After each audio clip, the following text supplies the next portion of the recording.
Hello, and welcome to another episode of Fear the Talking Heads. I'm here with Raven and Chris. Now, what we're talking about today is Halloween 1 and 2 by Rob Zombie. This is going to be all about his vision for those two movies. Halloween 2 kind of catches a little flack, but we wanted to really explore that a little bit more and maybe give everyone a different perspective or three of how we felt about the movie, what scenes did we like, what scenes did we think could have improved more, maybe even talk about some of Rob Zombie's directing choices. This is Raven's first time on the show, Yep.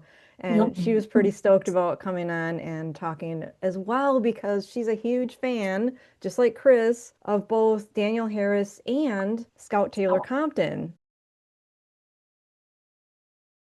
The brutality in it can be harsh. And I remember when I first did see it, I walked away from it thinking I didn't know I was going to cry in a movie about Michael Myers. Rob Zombie just is brilliant in his directing. He wants you to feel things. He doesn't want you to just see a stabby, stabby character that's just going through the motions. Now, Raven, when you saw the first one, Mhm. what were your thoughts? Rob Zombie's Halloween immediately went to the top as being a favorite out of like all of them that I had seen. And then, after like, rewatching the original after seeing Rob Zombie's, I was like, where's all the blood? And my mom was like, you're such a weird kid being like, that's what I point out.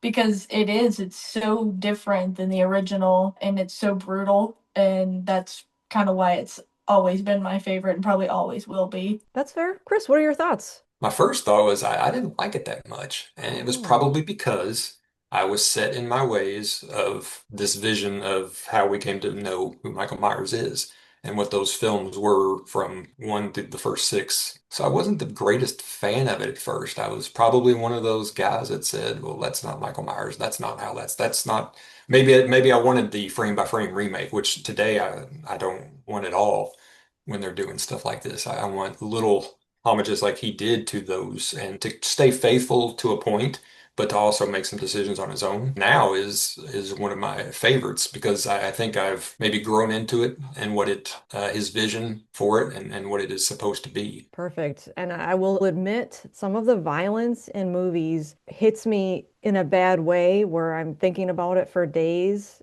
and it doesn't put me in a good mental state. So Well, this one probably did that then. it did that. Yeah. And I mean, to a point where Rob Zombie's Halloween 2 came out in 2009.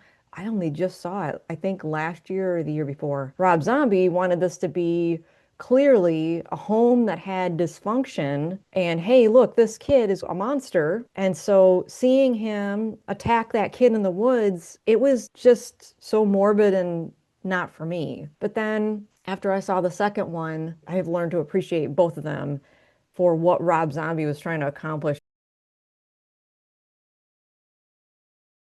I wasn't very hard to please, I guess, because I loved it so much, and then I still do. Those are my top two Halloween movies that I always go to. So, That in your rotation? yep, I Yeah. wasn't hard to please at all with it. I couldn't stand the second one when I first saw it. I really, really, really do like 50% of it. And there's Okay. going to be parts of it I don't think I'm ever going to like. Sure. Which we can dig into later. The second one, he really went further away from what you're used to, the removing of the mask. The white horse just didn't sit with me. Ismail's death, where you see him creating a bond with Michael, even though it was kind of one sided in a way. He was always talking to Michael and kind of like friended him, but Michael obviously didn't talk to him or anything. And then the way that he ended him was really sad. So that one was for me, was the one scene in the first one that I was like, oh Lord, Michael really will anybody, Oh, taking yeah. him out because he was like his friend, but he didn't think of him that way either. So, That's the one that got me yeah. because of his line saying, Mikey, I was so good to you. And I'm just sitting there, just Yep. just crying in the theater. And my husband's like, Are you okay? Yeah. Like, no, I'm not okay. But Danny, I mean, that just goes to show how well of an actor he is too, because it takes two. It takes director and a really good storyteller within the story. Yeah, that seems always a good one. And that just kind of proves that who Michael is. It doesn't matter who you think, if you're his friend or his buddy, just like we found out with Loomis. Spending all those years as a doctor, it didn't matter. The only interesting thing to me is even in the original, or some of the originals, and in this one is how he never hurts a baby, never hurts a kid, except for True. the Gordon Green ones. We won't go into those. It was always kind of weird, and I guess they don't want to show that anywhere, even imply it, I guess. But I don't know if that's an innocence, if he senses innocence. The Joe Grizzly scene was always cool to me. The overall brutality of the movie. I still love the whole beginning sequence where we found out him as a kid, more about him as a kid. I love that that was added. He expanded more on Michael's past. He told the story that we're used to, pretty much all we needed to know in that story, and he did it all in 2 hours. Yeah, it's pretty Uh, amazing. The one that Raven mentioned was the standout for me, but there's so many. So I'll go with another one that was a standout for me, which was Danielle Harris playing Annie when they're in the kitchen, her and Michael Myers, and she's fighting for her life. And she's on the floor, grabbing at anything she can get her hands on while he's dragging her out of the kitchen. She made the audience believe that she was fearing for her life. I think we can all say we thought she was done for at the end of the first one. I mean, who gets thrown around like that and stabbed and lives unless you're in a Scream movie? Yo.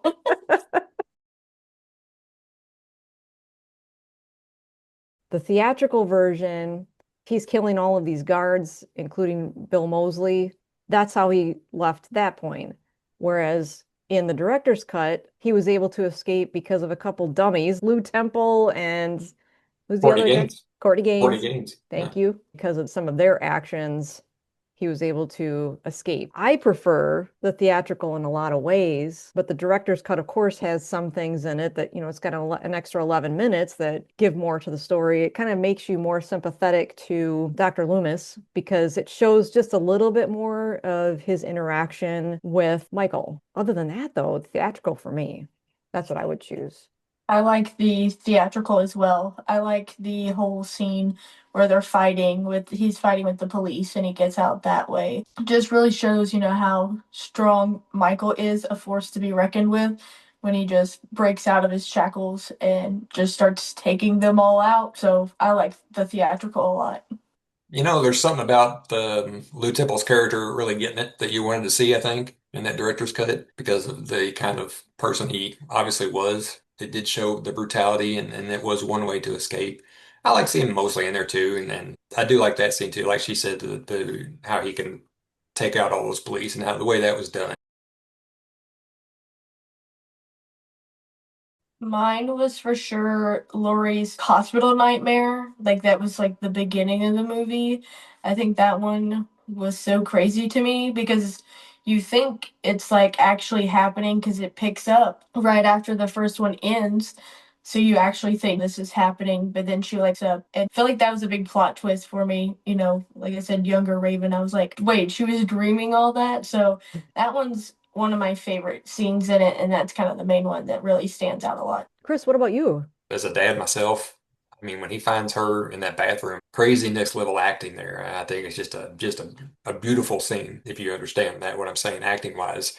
It just gives me chills. Rob Zombie had this vision of let's hit them harder and put in footage of Daniel Harris as a child. It It was just great. added so much more to that scene. So obviously the Annie's death scene was difficult. And there again, he's got me crying over two different movies. He just pulls something out of us as an audience, telling a story that makes you actually empathize with the characters that are on screen. You see it in the director's cut and the extended bit of Brad Dourif crying over his daughter. You don't see that in the theatrical, which I think takes away from that moment. In the first one, I said I would prefer the theatrical. For this one, I would prefer the director's cut mainly for that. And because I prefer the ending that it gave, which we'll also talk about in a little bit. But Raven, how did you feel about theatrical versus director cut on this? Director's cut on this one, just because, it adds in the clips of Danielle that, we've mentioned, and then the ending is kind of one for me, how they're two completely different. So I really like the director's cut on this one. Yeah, I mean, if I had to choose, it'd probably be the director's cut. Yeah. I didn't like the direction he went with Loomis. I didn't like him turning him into a butthole.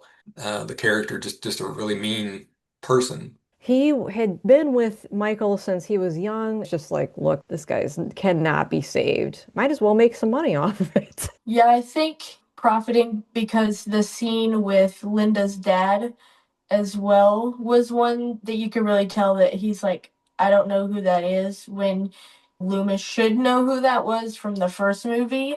But it also could have been his way of coping with everything because Loomis did go through it as well. So he could just have a completely different trauma response than everyone else that we see.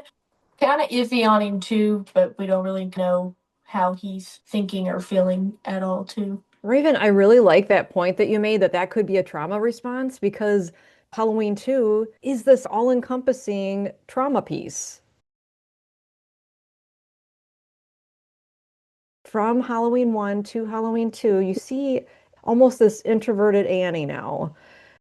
Her dad and Lori, those are her two people. And she's basically the caregiver for both of them. She's looking out for his health and Dad, you gotta, eat healthier foods. And so she's taking care of him in that way. And then with Lori, she's taking care of her because Lori wakes up screaming sometimes. Lori is having a really hard time with all of these nightmares and just not functioning well in life. You see what her bathroom looks like, which I think was completely disrespectful. She's basically spray painted all of the stuff all over the bathroom. Like she doesn't give a crap. She's on this rebellion kick. I had a hard time with Lori's character in the second one. But going back to what Raven said, everyone's trauma response is going to be so different. Even her bedroom, she trashed it with the spray paint too. So I think, yeah, she's just kind of in her rebellious phase of her trauma. She just can't cope with kind of everything that's happened, the loss of both parents in that way. Whereas Annie, still has her dad. Lori has a really hard time, even with like the psychiatrist and things like that, rather than like Annie has. Do you think that Lori is maybe a little resentful of Annie because Annie still has her dad, like you said? Probably so, because both parents were taken from her by Michael, and Mr. Brackett was pretty much unscathed in the first one. So, yeah, she probably does kind of feel like, well, you have a dad, and I have no one except for them that's there. But obviously, she's going through it where she's just like, yes, you all are here for me, but I'm not seeing that. I think as far as the trauma from both of their side, I think sometimes two people are in trauma, they're dealing with theirs so much they can't see other people's trauma. And that's kind of what happened here, where Lori knows Annie went through it, but she's not really maybe seeing what she actually went through, not appreciating it because she's dealing with some of her own. I think on the flip side, as far as Brad Dourif's character, I think maybe Annie's resenting the fact that her father is maybe trying to play it safe, not appreciating the trauma that she went through, and is kind of trying to take them both in, trying to play both sides, trying to take care of both of them. And maybe Annie sees that as he's neglecting her in a way. She's kind of almost become this mother to Lori, having to take care of her. I do sense some frustration there as far as I heard her screaming again last night.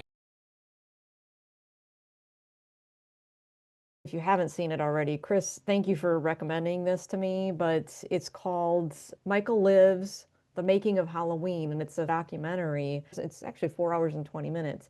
Find it on YouTube right now. And I suggest make it 1 hour episodes for yourself throughout the week. You Walk might away get from enthralled it. with it like I did and watch the whole thing all at Did once. you It's binge it all at once? Yeah, it's a quick watch if you're really into that stuff. It covers everything from casting through costumes and makeup and decisions that he made and how he wanted the set to look and why this wasn't right, why this doesn't work, problems that they had. It's really in depth, really, really cool if you're into like how these just the movies in general get made. Well, I really like that Rob Zombie said, I don't want this to be a Leave It to Beaver kind of family for that scene where in the first one where Lori is kind of chatting with her mom and she's holding up the bagel and she's doing that Mm. funny. He Mhm. said, families aren't perfect. I also feel like kind of the language around the early 2000s, people really didn't care. So they kind of said whatever, whereas like the very original Halloween, his family's very pristine. Obviously, we don't see a whole lot of them, but they're just very like uniformed. Whereas this one, Rob gave them some more character in depth rather than just being like this perfect little family and here comes Michael. How did they get this, psycho out of very pristine people that nothing goes wrong in their life or anything like that. So I like how he let them be nutty. The white horse symbolizes Michael's untamed primal instincts and the destructive force of his rage. Lori sees the white horse at the end of the movie, indicating that she too possesses this primal destructive instinct. And then you see in the second one, kind of the first connection with those two was when she was eating the pizza that had the meat on it, and then he was eating that animal. So Yeah. she goes and throws up. So you can kind of piece that they kind of are connected in a way too. I like movies that make you think about it afterwards, and this was that for me. I just did like the whole white horse thing. I don't. You start to get into the supernatural stuff, and like the scene she just talked about, where she's eating the pizza and he's eating the dog, and it's just like, all right, this is where we're going with this. Then I guess that she's being affected by this. Once you start to get into the supernatural with this stuff, I think it's a lot of the reason people didn't really like the Thorn trilogy, even though it wasn't supernatural. You started throwing in that satanic cult stuff, and people didn't really like that. It kind of seemed like a cheap way out to explain who he was. Here, man, I just don't know. It just didn't sit right with me. I just didn't. There are parts of two that I love now, So many movies are and it's open to like, interpretation, though, well, Tris. that's what this is. And then it's possible Yeah. with this too that you throw that second ending in there, then you start to kind of homogenize the two and you kind of start to be like, oh, well.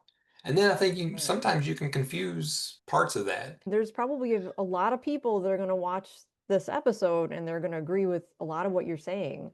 And they're going to look at Raven and I and go, I don't know what you saw. You saw a different movie. Oh, I know there's some people that like it. I know there's some people that like it. I just, yeah. So Anyway, whenever I you want to guess start again. I guess my thoughts are just to tell anyone, I really encourage you to explore Google Land because some of the stuff that you find, just like Raven, some of the stuff you were finding while you were preparing for this episode was pretty cool information. Mhm. But then when we go to research a little bit, we find little pieces of information that, wow, didn't know that about the movie, didn't know that about the character build, none of that. Or someone else's perspective that we find on the internet that makes us open our eyes a little bit more to a scene or even the whole entire story that changes the whole picture for you. I've had that happen with movies, and it's pretty cool. I mean, Halloween 4 I didn't like for a long time. Hmm. And I've come around to it a little bit more. The mask, there's always going to be a mask somewhere in the franchise that someone doesn't like. I can get over the fact that they gave him shoulder pads and a terrible mask. Yeah. Well, that too, even like with, teaching, where the teacher will explain something to you and you're like, What is that?" Yes. And then like another student or someone else explains the exact same thing to you and you're like, "Oh wait, that actually makes sense," or, it sticks or clicks or whatever. So I think too, also being able to Google and kind of see other people like what they thought or what they think it means too, kind of puts pieces to the puzzle Yes. together too. So it's kind of cool to see that now. As Chris had mentioned, there's two different, you've got the director's cut, which shows one ending, you've got the theatrical release. But both of them show the same part of her in this white room and seeing her mother and the horse come down the hallway. And I think that's to let us know the Lori that everyone knew in Halloween 1 completely gone now. And she's just evil like her brother.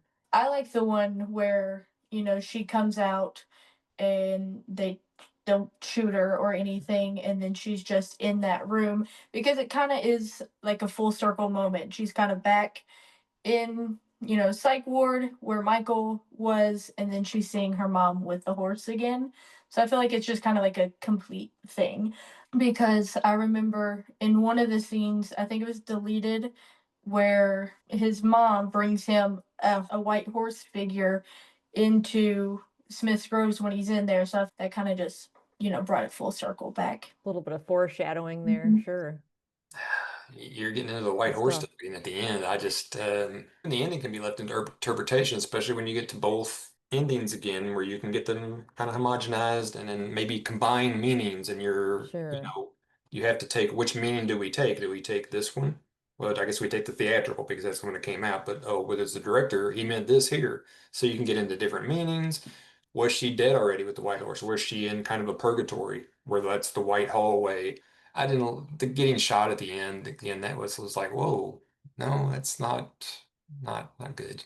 I just really love how Rob did, the PTSD, the trauma between, everyone involved because you've got, Lori, Annie, Brackett, Loomis. You also have Linda's dad in there where he's really upset and distraught over it. And Loomis is like, I don't know who this girl is.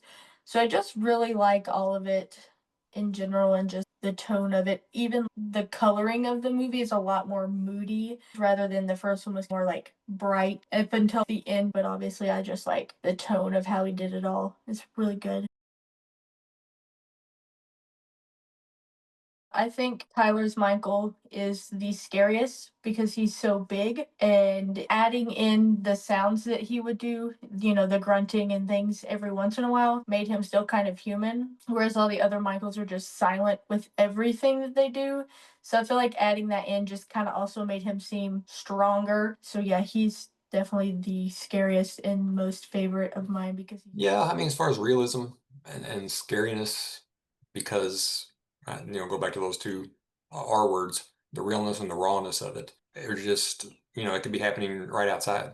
The other films, the original, which I love, I understand it for what it is, appreciate it, watch it every Halloween like everybody else, but it's more movie. Whereas this could be happening right next door. That conversation in the kitchen and one between William Forsythe and the rest of them could be happening next door. The only other one that I could think scary wise, H2O, he wasn't too bad. Also 2018, James Jude Courtney does really good. But yeah, it's hard to get over this one, Zombies, because of the realness of it and the rawness of it. like with how big Tyler is and how brutal this Michael is compared to, the original and H2. Those Michaels are so much smaller. If we were to see like Dick Warlock, step on the guy's head like Tyler did in the second one, we'd be like, is that really possible though? Whereas Tyler is so big and like the angles obviously that Rob did for that. But yeah, he's just more real with it for size compared to, Nick Castle and all those being like the smaller guys. We'd be like, okay, no. I forgot to mention too, 9 different masks. I didn't know that. That's how many masks that they had created for Halloween because they had to age it and decay it and everything like that. Now, for Halloween 2, obviously that mask is so old, it starts, and that's realistic too. Chris, you're talking about realism. The fact that his mask was falling apart. He put it in his floorboards and he Yeah. found it, was it 17 years later under the floorboards and all of the elements and things. So So I mean, this mask is any mask really. That's why I say if you're at a convention getting a mask signed, I don't think it's a great idea because Wow. it degrades after a while. It's that material just it doesn't withstand forever. But I was thinking that's why the mask was able to be torn off so easily is it's freaking old, you know? But for a while when they just showed half of the mask or a portion of his face, I should say revealed, I thought that was kind of eerie as well. Now, when they completely tore it off, I know along with Chris, many people did not like that. They didn't want to see his face. They didn't want to hear him speaking, but it kind of just showed, look, he is just a man. He can be killed. In my perspective, he's not the shape in this. Rob Zombie has him as a real guy, outside of the fact Nice. that he did get shot in the head in the It first one. humanizes him. It humanizes him, and It he's supposed to be humanizes him. something. He's supposed to be something more than human. Well, when Yeah, you take the mask off, like you say, when you take that lore away from him, what are you left with? You're left with a big, strong guy walking around killing people. But right. I don't know, the mask. Yeah, everybody, a lot of people had problems with the mask, myself included. It's fine if you want to take it off for a scene or a minute or this, but it was gone for most of that film, you know. Well, and I think it made him more vulnerable. And by that, I mean, there were scenes when he killed his sister, when young Michael killed his sister, and he comes back in the room by a young Lori, who is obviously then Angel, the baby, Boo. He comes in there, and first thing he does is he takes off the mask. He's vulnerable. That's his little sister, and he's got that connection with her. And you don't see him take it off a whole lot. 'Cause when he's in the facility as a child, he doesn't want someone seeing his face. He just wants to be behind the mask all the time, even with his mom. And then later you see him remove it again for his sister. Mhm. So I caught on to that a bit. This is what I mean by sometimes you'll go back and rewatch something and you'll start putting pieces together that you didn't see before. The fact that the vulnerability with having the mask off, and we had seen him do that with her younger, and see that again in the Halloween one towards the end when he's trying to connect with her again. Like, hey, see, I'm your brother. Do you remember me? But I mean, some of the movies, even Halloween 5, and when he's taking it off to connect with Jamie Lloyd. I just feel like there was some kind of, I could be wrong on this, but I feel like Rob Zombie maybe tried to pull a little from Halloween 5. Who knows? Maybe it's one of his favorites and we just don't know.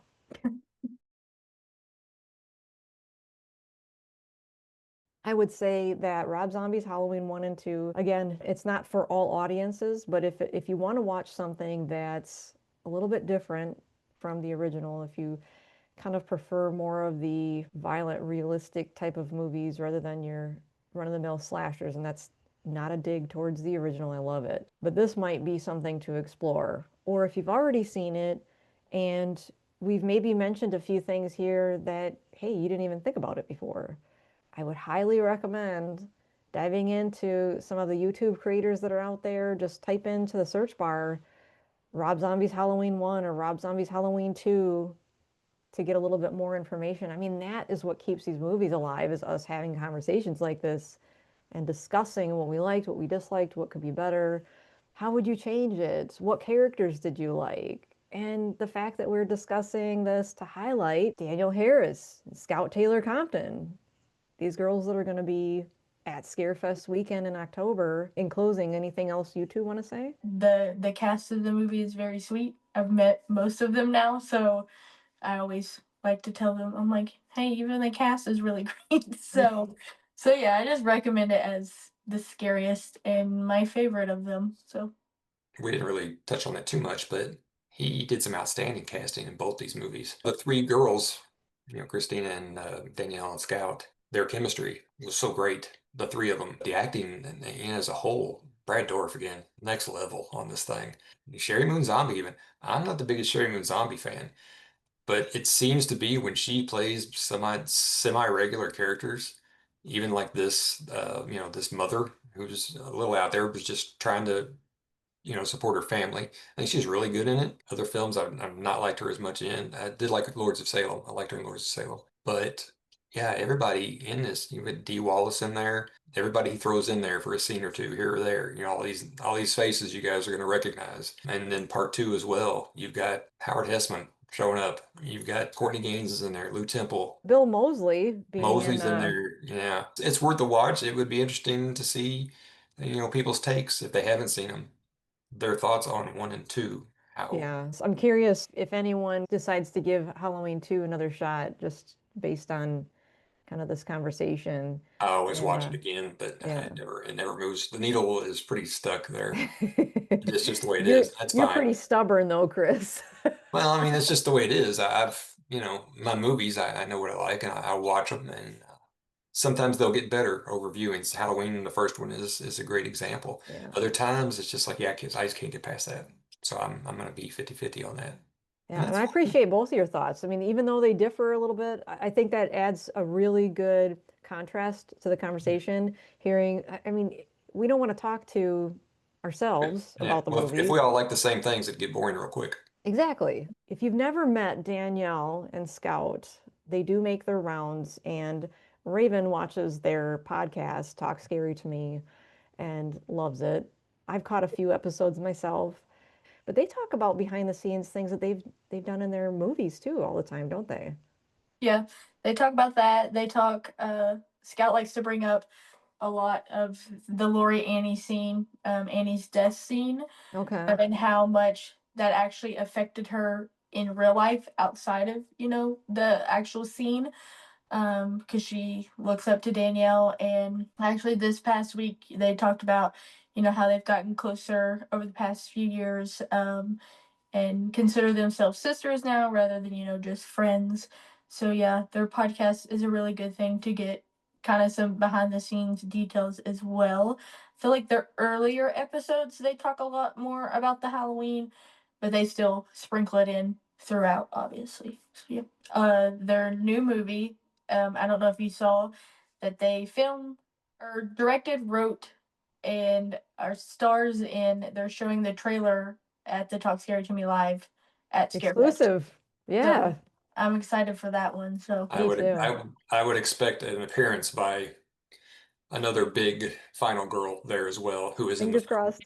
If they're showing that trailer, I would bet that Miss Langenkamp may be there. mhm. Yeah, I'm hoping. Fingers Yeah. Yeah. crossed. Well, she was on an episode, so I'm Yeah. hoping that they were like, "Oh yeah, we need to get you at a live at a show." And I emailed them. I was like, "Y'all know she's coming to Scarefest."